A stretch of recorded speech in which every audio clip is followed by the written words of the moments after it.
అందరికీ నమస్కారం. ఇది ప్రచారానికి వచ్చాను. నిన్న వచ్చామండి. డోర్ టు డోర్ ప్రచారం చేయడం జరిగింది నిన్న కొడవలి గ్రామంలోని. మంచి రెస్పాన్స్ వచ్చింది. ఉన్న జనాలందరూ కూడా ఇదే విధంగా ఈ రాష్ట్రం మొత్తం కూడా, ఆంధ్ర రాష్ట్రం మొత్తం కూడా ఈ కూటమికి సపోర్ట్ చేసి మంచి విజయంతో గెలిపించాలని మనస్ఫూర్తిగా కోరుకుంటున్నాము. అండ్ ఎస్పెషల్లీ ఇక్కడ పిఠాపురం అండ్ పవన్ కళ్యాణ్ గారి నియోజకవర్గము, తర్వాత మన ఉదయ్ గారిది, వాళ్ళిద్దరికీ ప్రచారం చేయడానికి ఇద్దరం తిరుగుతున్నమాట లాస్ట్ 2 days నుంచి. ఇక్కడ మళ్ళీ రావడం కూడా జరిగింది. Thank you so much. అందరం మేము ఇక్కడ ఫస్ట్ అసలు స్టార్స్లా రాలేదండి. మేము పవన్ కళ్యాణ్ గారి అభిమానులుగా వచ్చామన్నమాట. ఇంకా మేము జబర్దస్త్ లేకపోతే ఈ సినిమాల్లో చేయక ముందు నుంచి ఫస్ట్ నుంచి మేము చిరంజీవి గారికి, పవన్ కళ్యాణ్ గారికి అభిమానులు. సో మేమేమి ఇక్కడ యాక్టర్స్లా రాలేదు. ఆయన అభిమానిగా వచ్చి ఆయన కోసం ప్రచారం చేస్తున్నాం అంతే. నిన్న కొడవలు చేసామండి. ఈ రోజు రూట్ మ్యాప్ ఇచ్చారు. సో వైష్ణవ్ గారితో మేమిద్దరం కలిసి వెళ్ళబోతున్నాం. కొన్ని గ్రామాలని, దాదాపుగా ఒక 17 గ్రామాలు ఉన్నాయండి. ఆ గ్రామాలు మొత్తం కవర్ చేయబోతున్నాం అండి. ఉప్పాడ పరిసర ప్రాంతాల్లో ఉన్న గ్రామాలన్నీ కూడా. సో మీరు అడిగినట్టు ఆల్రెడీ విజయం ఖాయమైనట్టేనండి. పిఠాపురం గ్రామ ప్రజలందరూ, పిఠాపురం చుట్టుపక్కల గ్రామాలందరూ చెప్తున్నారు. పిఠాపురం పట్టణం కూడా, పట్టణం యొక్క ప్రజలు కూడా చెప్తున్నారు.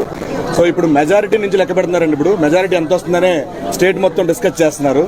సో ఆల్మోస్ట్ 1 lakh ప్లస్ వస్తుందని చెప్పి చాలా మంది చెప్తున్నారు.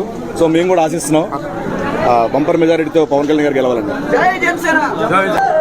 జనసేన అలాగే టీడీపీ, బీజేపీ కూటమి ప్రచారంలో భాగంగా పిఠాపురం రావడం జరిగింది.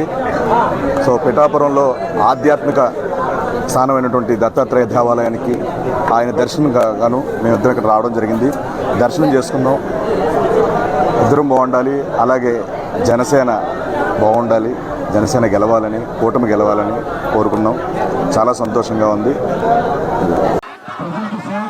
ఒకే ఒక రీజన్ బయటకు వచ్చారు. ఆయనకు డబ్బులు ఆశించి కాదు, జనాలకి ఏదైనా చేయాలి, ఏదైతే సేవ చేయాలన్న ఆలోచన ఎప్పుడు వరకు ఉంటుంది. ఆయన కోసం ఒక పెద్ద, అంటే మాకు ఇందాక చెప్తున్నాను, మాకు చిన్నప్పటి నుంచి మా పెద్దనాన్న, మా తాతయ్య గారు కానిస్టేబుల్ గా తిరుగుతున్నప్పుడు చాలా చోట్ల ఊర్లు మారుతూ ఉండేవాళ్ళం. మొగల్తూరు, నెల్లూరు ఇవన్నీ. ఇప్పుడు హైదరాబాద్కి వెళ్ళి ఇండస్ట్రీలో సినిమా స్టార్ట్ చేసిన తర్వాత మాకంటూ ఒక సొంతూరు ఏంటంటే చెప్పుకోవడానికి లేదు. బట్ బాబాయ్ పిఠాపురం నుంచి వచ్చిన తర్వాత రేపు మాకు పండుగలు వచ్చినా ఏమొచ్చినా మీ సొంతూరు ఎక్కడ ఉంటే మేము పిఠాపురం చెప్పుకుంటే మీరు ఎంతైతే ప్రేమ అనురాగాలు చూపిస్తున్నారో బాబాయ్కి, అంతే మీ అందరి కోసం బాబాయ్ ఎప్పుడు కష్టపడుతూనే ఉంటాడు. ఇది మా అందరి హామీ. అండ్ మళ్ళీ మీ ఒక్కొక్కరికి పేరున ధన్యవాదాలు.